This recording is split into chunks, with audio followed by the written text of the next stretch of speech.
नमस्कार, मैं हूं शालिनी और आप देख रहे हैं न्यू महाराष्ट्र 24 न्यूज। आइए बढ़ते हैं आज की बड़ी खबर की ओर।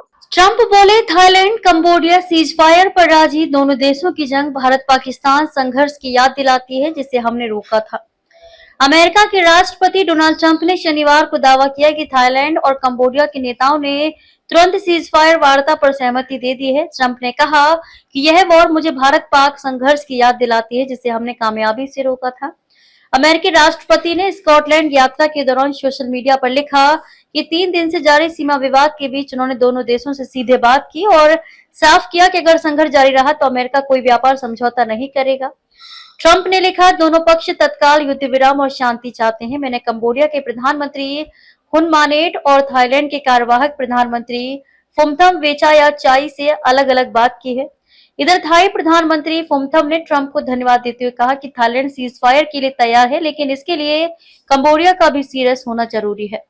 थाईलैंड और कंबोडिया के बीच 1000 साल पुरानी 2 शिव मंदिरों को लेकर शुरू हुआ संघर्ष शनिवार को भी जारी रहा। इस संघर्ष में अब तक 33 लोगों की मौत हो गई है। कंबोडिया के रक्षा मंत्रालय के मुताबिक लड़ाई में उसके 13 लोगों की मौत हुई है। इनमें 8 नागरिक और 5 सैनिक शामिल हैं। इसके अलावा 71 लोग घायल हुए हैं। वहीं थाईलैंड के भी 20 लोग मारे गए हैं। इनमें 14 नागरिक और 6 सैनिक शामिल हैं।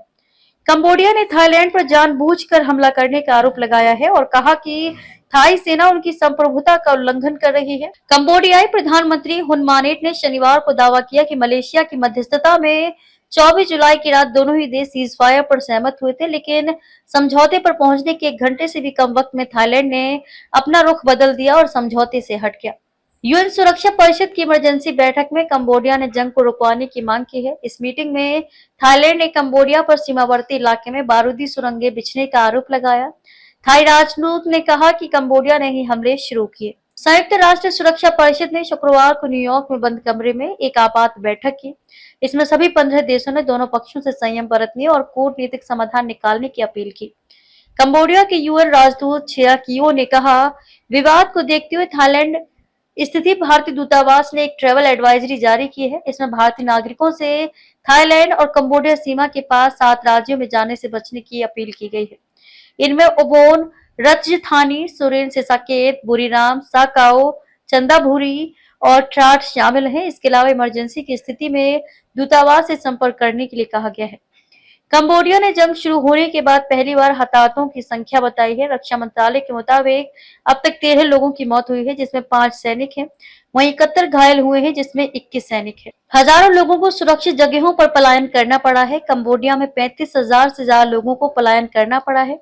ओडार मींची में 22,000 लोग पलायन कर गए हैं, जबकि प्रिय विहर में 10,000 से ज्यादा लोग पलायन कर गए हैं।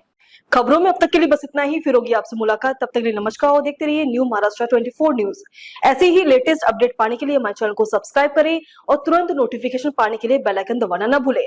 यदि आप हमें फेसबुक या इंस्टा के माध्यम से देख रहे हैं तो हमारे पेज को फॉलो जरूर करें। धन्यवाद।